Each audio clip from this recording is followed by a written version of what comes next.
Domingo de Páscoa. Você já deve ter, através das suas redes sociais, ou até mesmo pessoalmente, ter dito a este ou aquele, Feliz Páscoa. Foi assim? Isso virou um costume bom. Inclusive no Ocidente, nos países cristãos e não cristãos. A Páscoa é uma das festas judaicas, mas que foi recepcionada pela nova aliança, por conta da sua similaridade,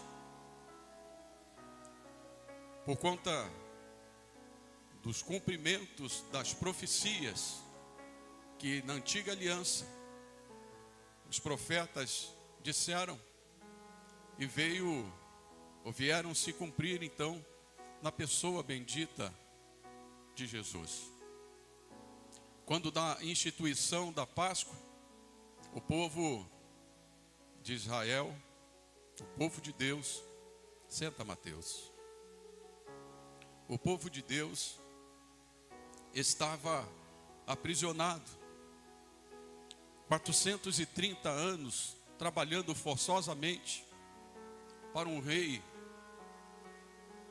pagão, perverso,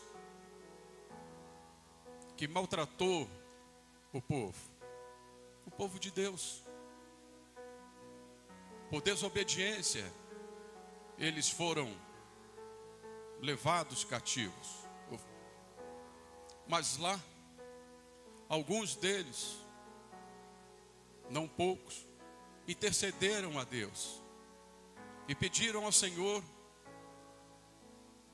que livrasse daquele jugo, que viesse e desse liberdade, para que eles pudessem ter uma vida melhor, pudessem cultuar ao Senhor. Era proibido.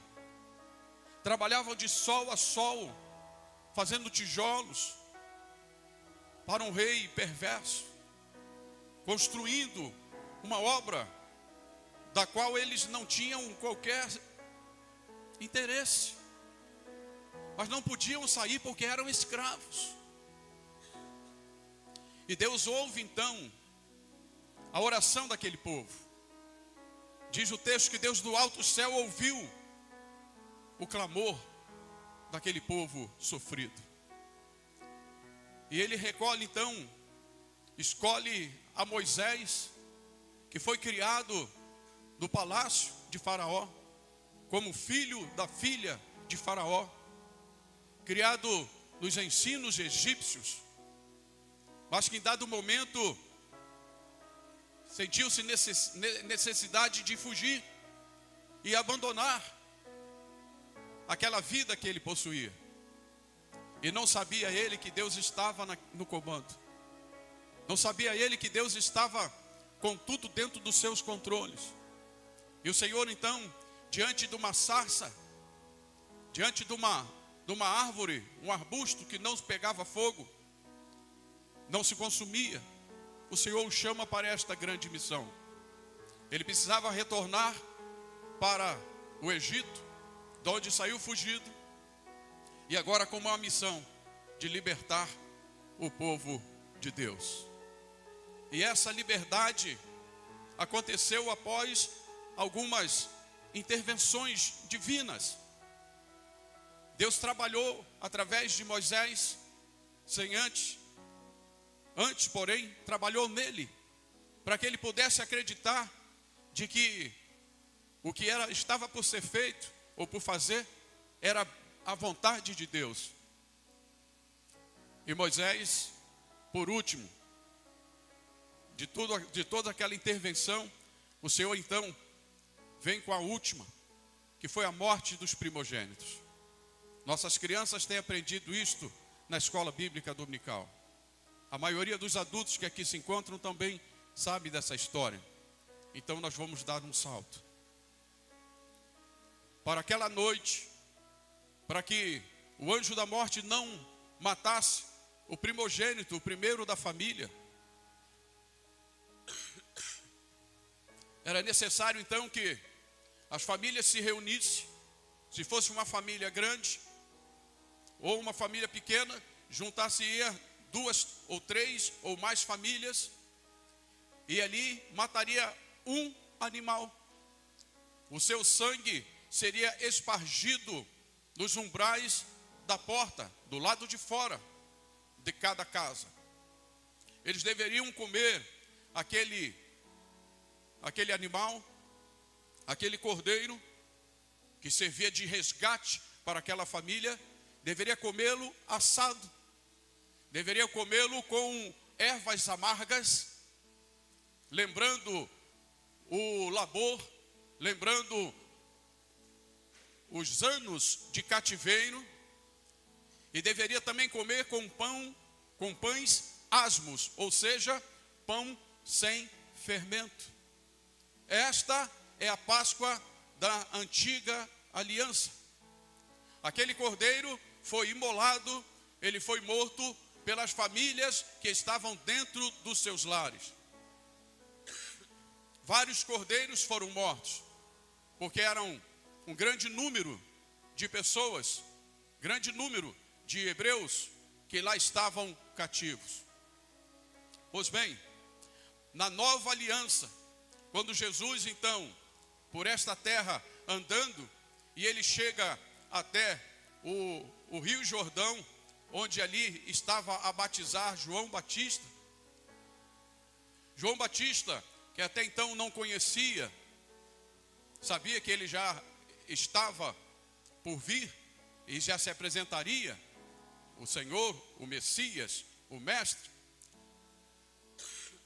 Ele então, ao avistar Jesus, ainda à distância, ele vira para aqueles que estavam ali a lhe ouvir e diz: eis aí o Cordeiro de Deus, que tira o pecado do mundo.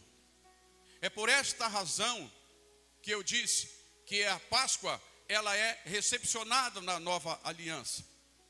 A Páscoa é comemorada também, não somente ao povo de Israel, mas também o cristianismo. O judaísmo comemora-se a Páscoa, mas o cristianismo também.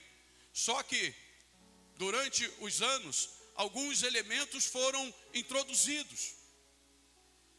Trocaram sangue pelo chocolate, trocaram o cordeiro pelo coelho, trocaram a tristeza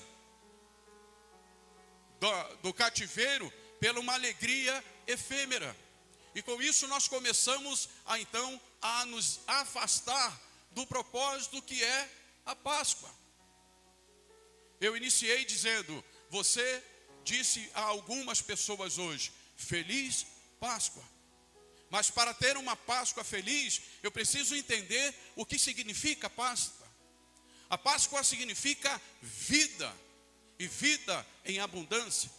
A Páscoa significa liberdade, liberdade feita por mãos de outros e não pelo seu esforço. Jesus é o nosso Cordeiro Pascal.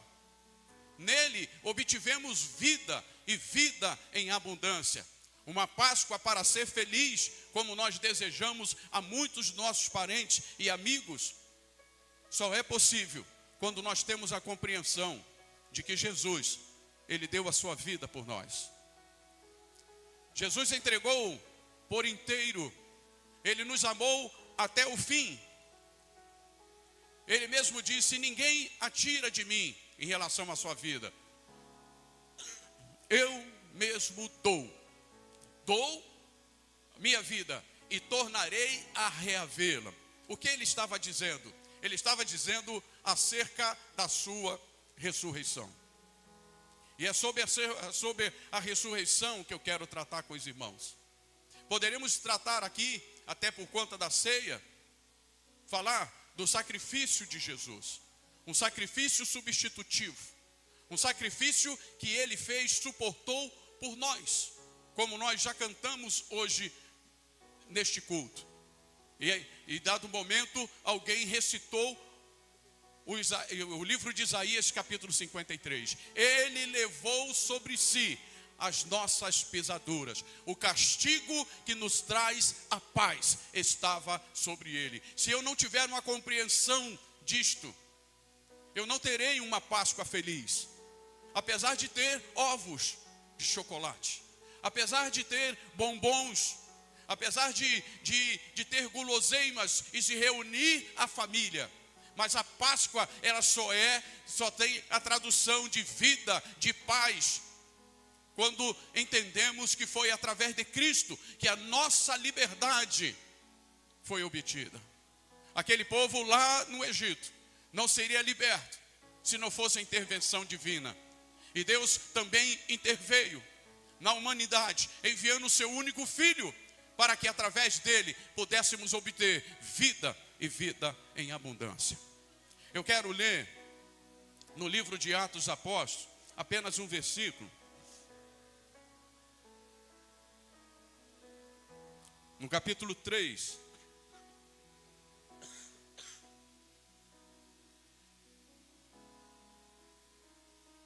O versículo 15, Atos 3, 15, diz assim o texto: vocês mataram o autor da vida, mas Deus o ressuscitou dos mortos, e nós somos testemunhas disso. Vamos repetir? Vocês mataram o autor da vida, mas Deus o ressuscitou dos mortos, e nós somos testemunhas disto. Esse texto que nós extraímos do capítulo 3, mostra-nos a façanha de dois homens, dois discípulos, indo até o templo para a oração. Eram 3 horas da tarde. E era costume deles, da igreja da época, se reunir às 3 horas da tarde, sol a pino, portanto, calor, mas se reunia no templo para buscar a presença do Senhor. E Pedro e João iam para o templo. Diz o texto que nós não lemos, e você poderá fazê-lo em casa, que ao chegar na porta daquele templo, encontrava-se ali alguém que há muitos anos ali estava, que estava a mendigar por algumas moedas, que alguém pudesse dar-lhe, porque isso serviria como auxílio para o seu vestir, para o seu comer, para o seu viver. Mas naquele dia, eles, ao serem incomodados por aquele mendigo, por aquele pedinte, eles disseram, não temos nem ouro, nem prata, mas o que temos, isto nós te damos. No nome de Jesus, o Nazareno, levanta e anda. E o texto mostra que imediatamente, é como num salto, aquele paralítico de bom tempo, talvez de nascença, ele se levanta, os seus artelhos, os seus joelhos, tornozelos, seus pés, vão se ajustando, e ele consegue ficar em pé. E agora, ele entra no templo, coisa que ele até então era proibido de fazê-lo. Liberdade. Quando você tem os seus pés que podem caminhar, que pode te levar, você é livre. Pedro e João, usado por Deus, dá a liberdade àquele homem. E ele entra no templo, e todos os conheciam. E começaram então a falar como é que aquilo ali aconteceram. O que aconteceu? E eles começaram então a querer idolatrar a Pedro e João. E neste versículo que nós lemos, Pedro então fala, Pedro tirando de sobre si a responsabilidade ou qualquer elogio quanto àquele milagre, ele diz: quem fez isto foi aquele que vocês mataram. Quem fez isto através de nós foi aquele que vocês mandaram matar. Vocês mataram o príncipe da vida. Pedro fala isto, lançando-lhe ao rosto a ignorância deles, dos seus pais, porque foi como uma turba que escolheram que libertasse a Barrabás e crucificasse a Jesus. E eles, então, ali, atônitos, perplexos pela graça de Deus e pelo que eles ouviram da parte de João. João fala para eles, Pedro e João disseram: é necessário que vós vos converteis, para que sejam apagados os vossos pecados, para que venha o tempo do refrigério.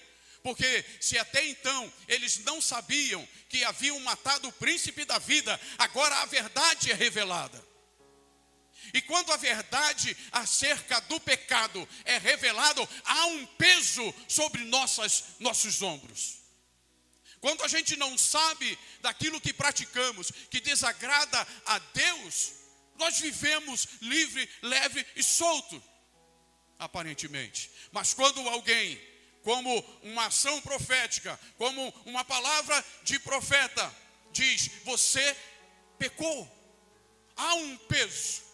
Mas Pedro traz ali, naquele momento, que há um refrigério. Se vocês se converterem a Cristo, Ele vai libertá-los. Virá o tempo do refrigério.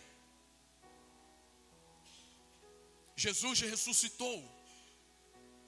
Ele ressuscitou, como as nossas crianças tão bem aqui representaram. Parabéns a todas elas pelo empenho, pela maneira que desejaram mostrar a nós adultos algo já ocorrido. Aleluia. Jesus ressuscitou, e daí? Jesus ressuscitou, que eu tenho com isto? Jesus ressuscitou, qual benefício eu tenho por Ele ter ressuscitado? Nós poderíamos pegar o capítulo 15 de 1 Coríntios e trazer aqui para os irmãos. Naquele capítulo, o apóstolo Paulo fala: se Cristo não ressuscitou, a nossa fé é vã. Se Cristo não ressuscitou, os nossos pecados ainda nos dominam e nos separam de Deus. Mas, graças a Deus, que nos dá a vitória por nosso Senhor e Salvador Jesus Cristo. Ele ressuscitou, como havia sido dito. No terceiro dia, Ele sai da sepultura. A ressurreição não é algo novo na Bíblia, na pessoa bendita de Jesus. Nós vemos tanto no Antigo Testamento quanto no Novo, algumas pessoas que foram ressuscitadas. Nós vemos Eliseu ressuscitando o filho daquela fazendeira. Nós vemos que o próprio Cristo ressuscitou o filho da viúva de Naim, a filha de Jairo, Lázaro e outros. Mas todos esses que foram ressuscitados morreram, voltaram a morrer. No caso de Jesus, não. Ele ressuscitou pelo poder de Deus, sem ação, sem a intervenção humana. Agora, Ele ressuscitou. O que é que eu tenho a ver com isso? Qual benefício traz-nos a ressurreição? O porquê é que eu e você aqui estamos? Porquê é que eu e você deixamos nossa casa? Não fomos a um outro lugar e preferimos aqui estar, apesar do calor insuportável que aqui está fazendo.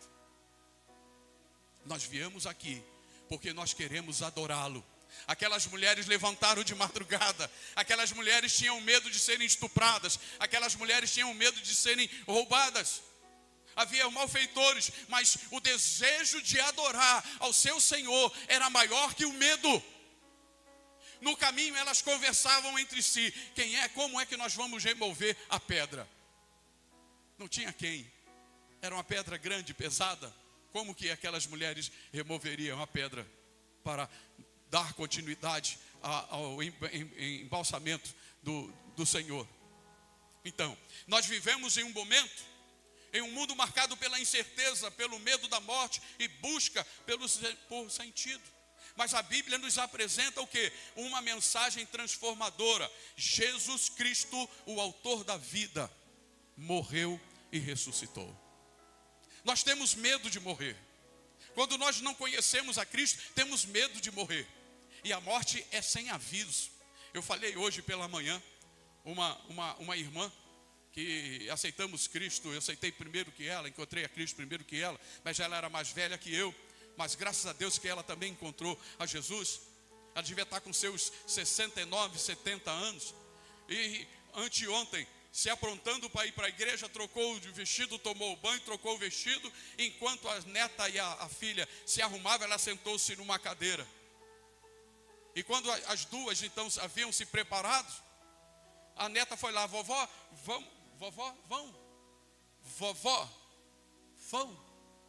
Vovó já tinha ido. Morreu, não prestou culto. Aquele último culto que ela prestaria, não prestou. Porque a vida dela foi ceifada. O Senhor acolheu como um pássaro, por exemplo, sentado na cadeira, aguardando uma oportunidade para vir à casa do Senhor para adorar. A razão de nós aqui estarmos é porque a nossa alma tem sede e fome do Senhor. Nós queremos estar aonde Ele está, porque onde Ele está, há fartura de alegria. Ele é o príncipe da paz, o príncipe da vida, que morreu, mas ressuscitou. Então não há mais em nós o medo da morte. Ele venceu a morte. Ele venceu, e venceu por minha causa, por tua causa. Jesus é o autor deste versículo. Nós tiramos 3 partes dele para nós analisarmos. Primeiro, Jesus é o autor da vida. O que é o autor? Aquele que idealizou, aquele que trabalhou. Quando você faz uma canção, você tem direitos autorais. Você faz uma música, uma letra, você tem direito à autoragem. Ninguém pode usar aquele que você fez, uma pintura, um quadro, se não for autorizado para fazê-lo. Jesus é o autor da vida. O que eu entendo com isto? É que sem Ele não há vida, apenas morte. Quando nós não o conhecemos, quando nós não aceitamos, quando nós não reconhecemos como autor da vida, o que resta para nós é morte, e morte física e morte eterna. Ele é o autor da vida. Jesus é mais que um homem. Jesus nasceu de mulher, nós aprendemos recentemente na EBD, mas ele era mais que um homem. Ele é Deus, Ele é Criador, Ele é sustentador de todas as coisas. Olha o que o apóstolo João diz, que todas as coisas foram feitas por Ele. Nele estava a vida. Todas as coisas. Nós estamos estudando na EBD o livro de João. E João fala isso. Todas as coisas, João 1, 3 a 4. Todas as coisas foram feitas por Ele. Jesus foi quem fez tudo aquilo que você pode enxergar. Ele é o autor da vida. E Ele veio para nos dar vida e vida em abundância. Ele é a fonte da vida física. Quantas vezes nos sentimos desanimados? Eu achava que hoje não ia poder nem cantar, porque ainda estou com aquela tosse terrível, estou ofegante. Jesus é a fonte da vida física. Ao dobrar os joelhos aqui antes do culto, falei: Senhor, eu preciso cantar. Eu preciso depois pregar. Não quero ficar tossindo. Não quero ser interrompido. Eu quero transmitir o que o Senhor colocou em meu coração. Tu és o autor da vida física e da vida espiritual. Ele é a vida eterna. Jesus não dá apenas vida física para você se movimentar. Jesus não quer dar apenas a vida espiritual para você ter lampejos de relacionamento com Deus, num domingo à noite ou domingo pela manhã. Mas Ele quer que o Espírito de Deus viva dentro de você, para que você tenha vida espiritual plena. E sabe isto, o que vai, o príncipe da vida, o que de fato ele quer que você tenha vida e vida eterna. É aquela que sobrepõe a morte. É aquela que a morte não consegue vencer. Porque assim como ele ressuscitou, quando ele vier nas nuvens, ele também atrairá aqueles que nele creram. Ele é a primícia dos que dormem. Quantos? A irmã Vanete que morreu ontem, ela está aguardando esse dia. Minha mãe, meu pai, Abraão, Isaac, Jacó, Paulo, Pedro, João e tantos outros irmãos. Tantos outros irmãos. Se Ele é o autor da vida, só nele encontramos sentido, esperança e salvação. Uma pessoa sem Cristo, a sua vida é sem sentido. Uma pessoa sem Cristo, sem o príncipe da vida, a sua vida é sem esperança. Uma pessoa que não conhece a Cristo, a sua vida não tem salvação. Ele ressuscitou, e daí nós vamos ver o que nós obtivemos através deste feito. Nós vemos também nesse versículo que a morte de Jesus foi uma morte injusta. Mataram o santo, o justo. Depois você leia. Mataram o santo, o justo. Trocaram-no por um pecador, pelo um malfeitor. Que escolha. Que escolha. Não sabiam exatamente o que estavam fazendo. E Jesus, que sabia de que o que eles estavam fazendo, diz lá: Pai, perdoa-lhes. Eles não sabem o que fazem. Libertaram o ladrão, o malfeitor, para poder aprisionar e matar o príncipe da vida. Pedro confronta o povo: matastes o autor da vida. A ignorância daquele povo fez com que ele matasse a Jesus. A nossa ignorância, muitas das vezes, faz com que nós não recebamos dele tudo aquilo que ele conquistou na cruz. Quando nós desconhecemos ou conhecemos superficialmente, só tem uma maneira, irmão, de nós conhecermos a Cristo: através das Escrituras. Se você não encontrar tempo, encontrar desculpas para não estudar, para não estar aqui no domingo pela manhã aprendendo na EBD, no culto de ensino, ou mesmo em casa, e principalmente em casa, examinando as Escrituras, dificilmente você saberá quem é o Cristo, o príncipe da vida. Será tão ignorante quanto aqueles que dependuraram Jesus no madeiro. Pedro confronta o povo: mataste o autor da vida. Mesmo sendo santo, justo e inocente, Jesus foi rejeitado, foi traído e crucificado. Jesus foi rejeitado. Jesus foi traído e Jesus foi crucificado. Ainda nos dias de hoje, muitos traem Jesus.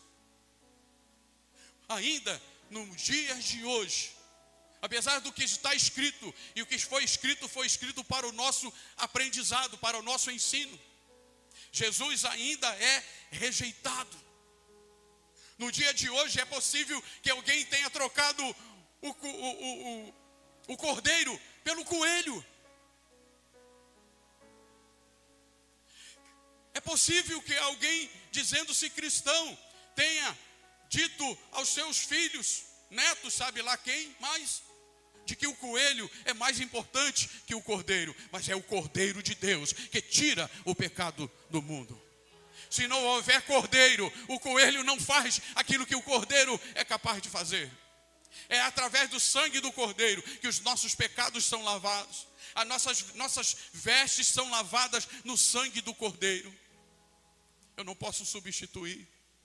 Não posso achar que é a mesma coisa. Por mais bonitinho que seja o coelhinho. Por mais branquinho que seja, com orelhas compridas e fazendo talvez ele não pode fazer aquilo que o cordeiro fez. Isaías 53:5 diz: mas ele foi ferido por causa das nossas transgressões. Foi por conta por conta da sua transgressão, querido irmão. Por conta da sua transgressão, querido irmão. Por conta dos seus pecados e iniquidades. Foi eles que levaram Jesus ao Calvário. Não foi o governo romano. Não foram os judeus.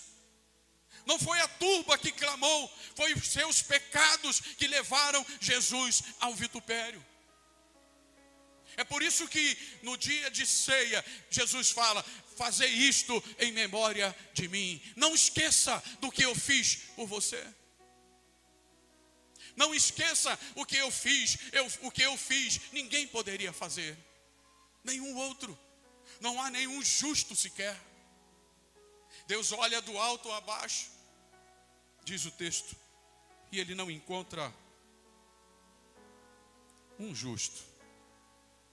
Daí ele tem a brilhante ideia, um plano de salvação, onde o seu único filho, o seu unigênito filho, viria para entregar-se voluntariamente em favor da humanidade.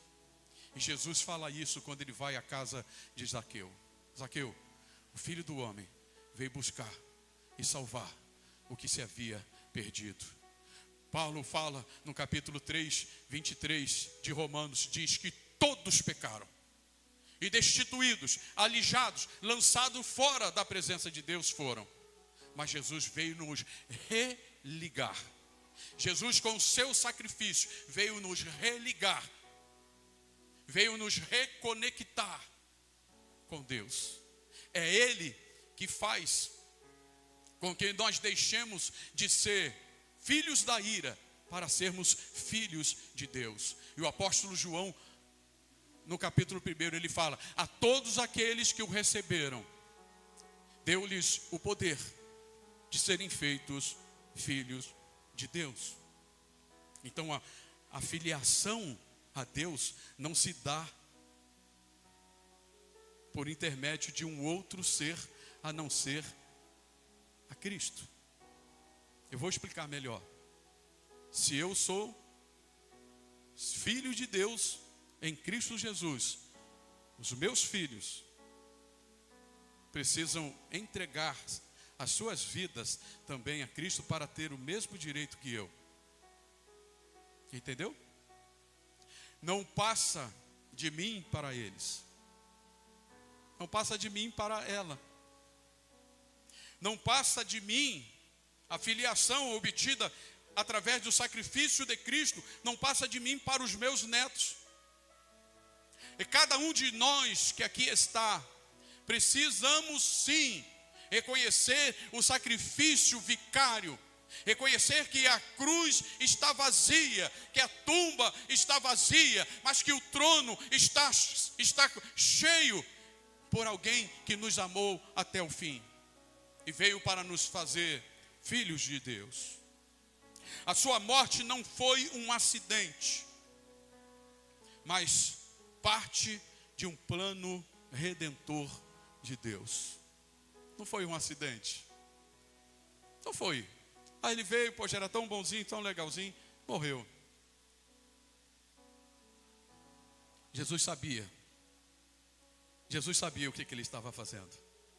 Isto é tão verdade que quando ele relata para os seus discípulos, Pedro chama ele em particular: vem cá, deixa eu falar aqui. De maneira nenhuma eu vou deixar. Sai para lá, Satanás. Jesus sabia, ele veio para te dar vida.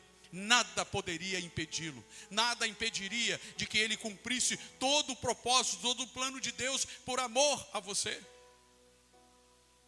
Devemos reconhecer que foi o nosso pecado que levou Cristo à cruz.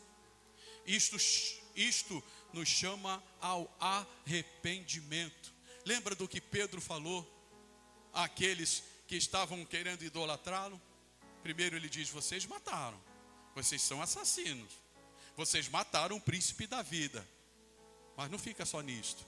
Não basta apenas estender o dedão. Precisa mostrar a solução. E fala: arrependei-vos e convertei-vos, para que sejam apagados os vossos pecados. Arrependimento é dar meia volta. Você está indo para lá e você volta. Você faz um 360 e você volta. Jesus é maravilhoso. Aleluia. Nós aprendemos também nesse versículo, já estamos terminando, são só 3. A ressurreição, ela é gloriosa. Alguns de nós aqui se emocionou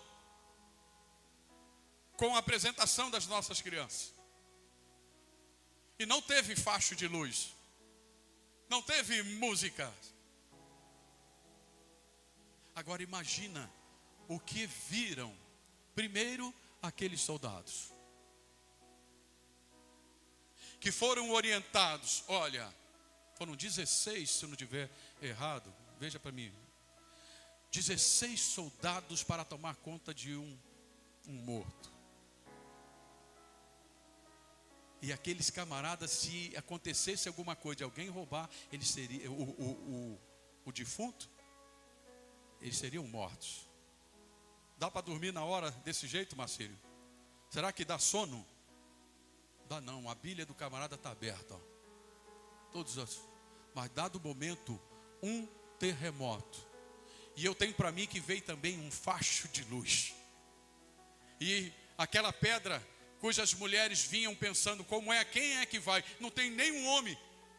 Os homens, aqueles machões fortões, ficaram com medo, não levantaram na madrugada. Só estamos nós aqui, como é que vamos fazer? Eu sou fraquinha, você também. Quem é que vai poder tirar a pedra? Era essa a indagação que elas faziam. Mas talvez num sopro, terremoto, aquela porta se abre. Quanto? De 10 a 30 soldados. Então falei 16. Tomando conta ali.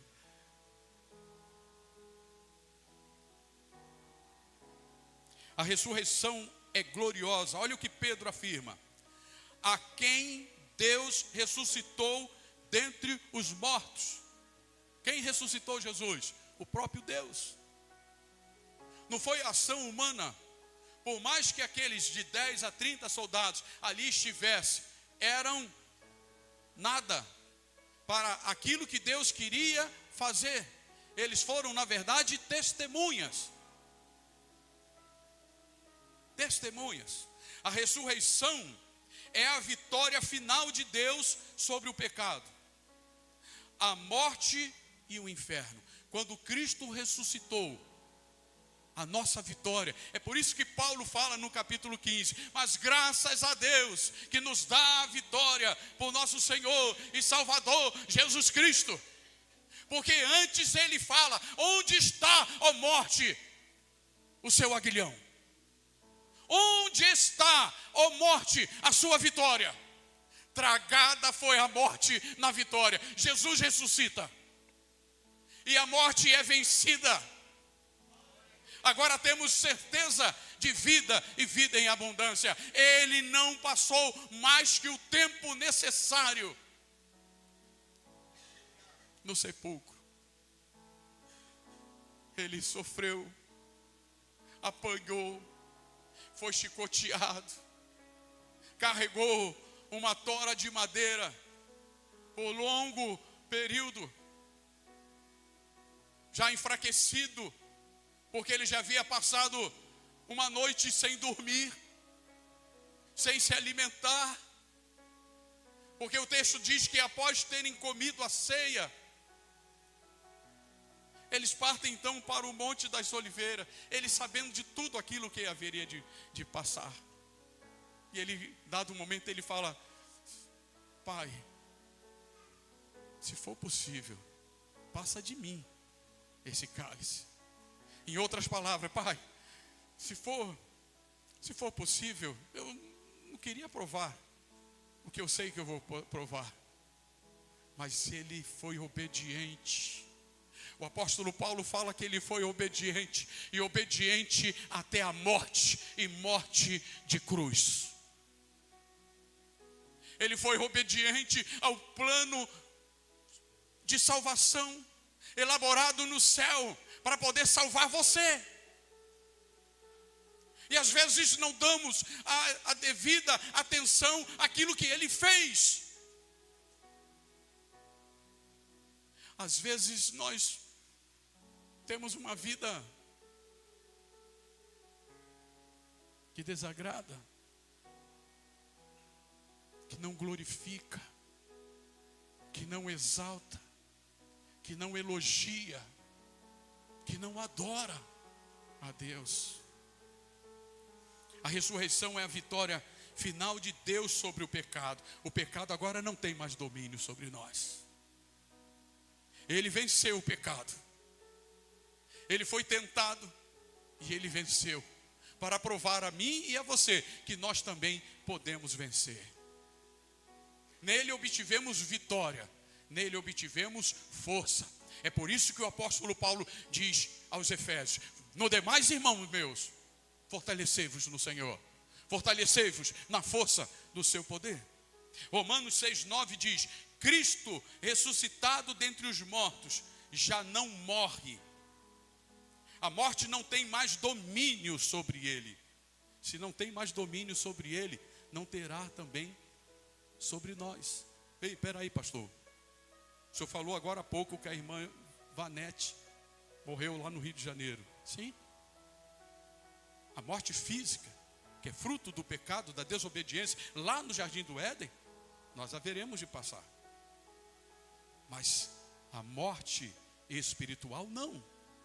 Jesus fala isto para a irmã de Lázaro: aqueles que crerem em mim, ainda que esteja morto, viverá.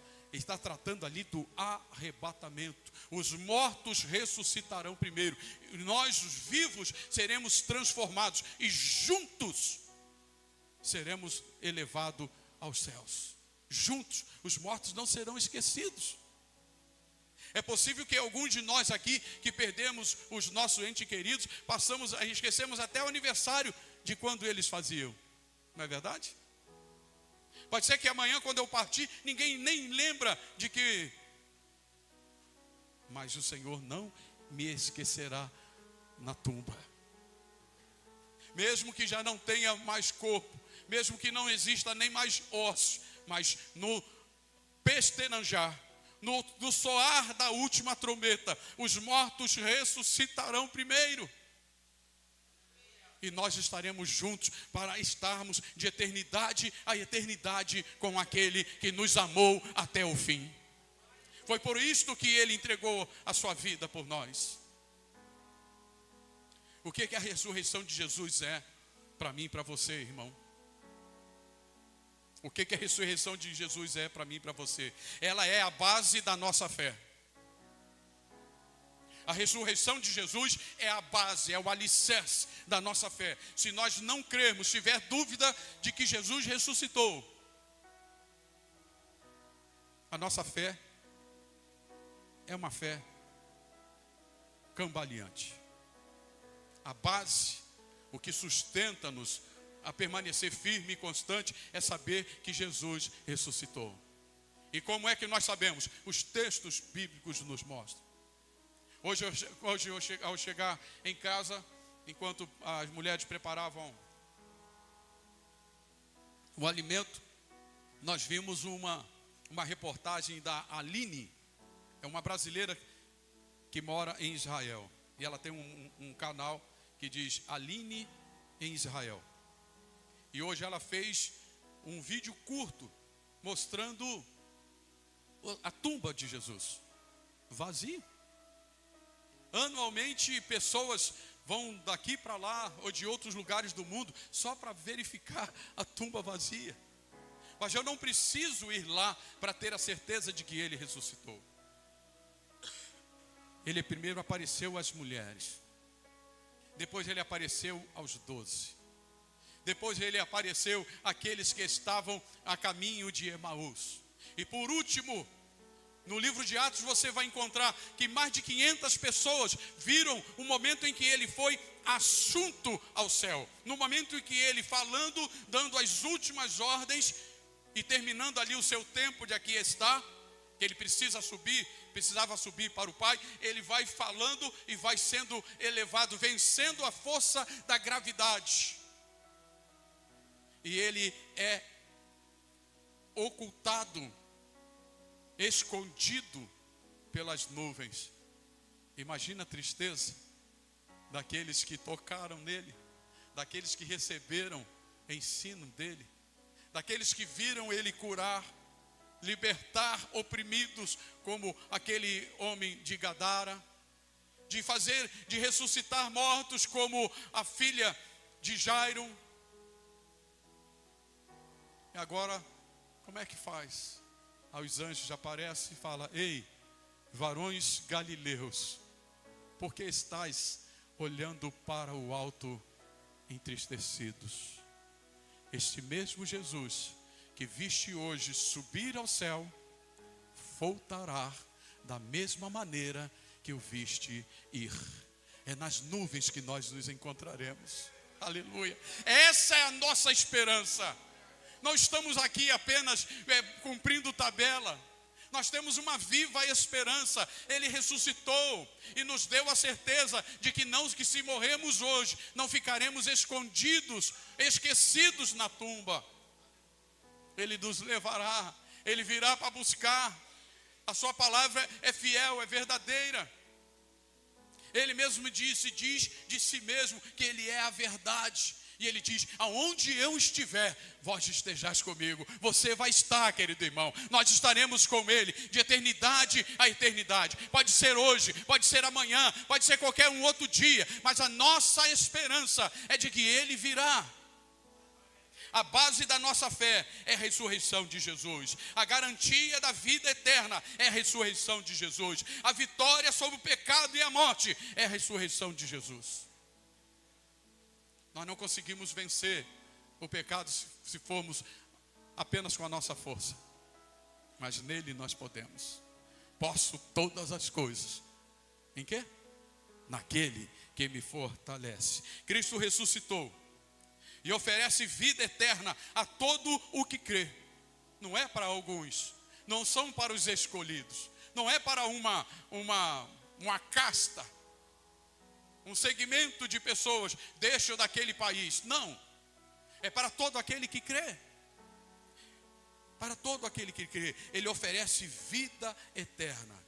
Nós somos desafiados a crer, a viver esta vida nova e testemunhar essa verdade. Você é testemunha, irmão.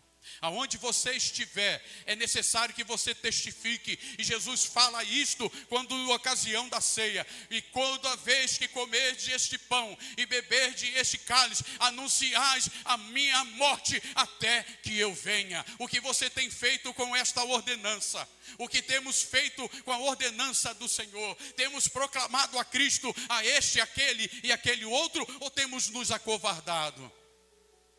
O apóstolo Pedro e João disseram: nós somos testemunhas. E hoje, eu e você, que entregamos nossa vida a Cristo, somos testemunhas. E a testemunha fala da verdade. Quando Jesus cita Atos 1:8, ele diz: recebereis virtude quando vir sobre vós o Espírito Santo. Para quê? Para ser testemunha. Jerusalém, Judeia e até os confins da terra. Vamos concluir. Pedro encerra dizendo: do que nós somos testemunhas, Hoje, somos chamados a testemunhar o Cristo vivo. Eu olho para a cruz e vejo ela vazia. Algumas pessoas ainda encontram um Cristo cabisbaixo, pescoço caído, todo vazado, todo furado. Este não é o Cristo. Esta não é a representação do Cristo que vive eternamente, que venceu a morte, que venceu o pecado, que venceu tudo por minha causa. E hoje está assentado à destra do Pai, intercedendo por mim e por você.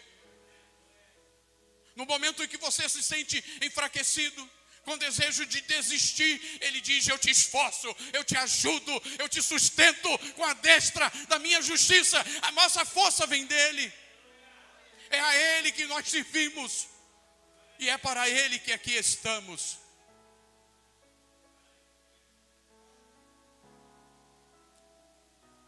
Quem ainda não entregou sua vida ao Cristo ressurreto, é hoje. Hoje é tempo de se arrepender, de crer, de viver para Ele. Se arrepender dos pecados, porque o pecado faz separação entre nós e nosso Deus. Arrependimento é abandonar. Aquele que se arrepende e abandona, deixa, obtém perdão. Crer, a vida movida pela fé, não uma fé superficial, mas uma fé verdadeira, uma fé frondosa, que acredita mesmo quando as circunstâncias provam o contrário, e viver para Ele. Saber que os nossos dias são curtos, mas que tenhamos o desejo de viver, o se levantar, o produzir, o caminhar, seja comendo ou bebendo ou fazendo qualquer uma outra coisa, que seja para a glorificação do nome do Senhor, seja para a exaltação do nome dEle, porque nós não sabemos, igual a irmã Vanete, que não sabia que naquele dia, que anteontem ela não ia cultuar, mas ela se preparou. Eu imagino que ela colocou a melhor roupa, tomou um banho, passou um perfume, penteou os seus cabelos, assentou-se, aguardando a hora de poder da sua filha, netos, poderem levá-la. Talvez, não sei como é que ela estava, se conseguia andar sozinha, até um veículo, mas a verdade é que ela não saiu daquela cadeira. Irmãos, é tempo de nós meditarmos naquilo que Jesus conquistou no Calvário. A Páscoa é vida. A Páscoa é vida, é liberdade conquistada no Calvário, na cruz. Nós obtemos vida, e vida em abundância. Não abra mão disto. Não troque Jesus por uns ovos de chocolate, por favor. Não troque Jesus por algumas quinquilharias deste mundo. Não troque Jesus por um prato de lentilha. Mantenha-se firme, constante, porque breve Ele virá para levar-nos a estar com Ele na mansão celestial. Que Deus em Cristo Jesus nos abençoe. Amém. Amém.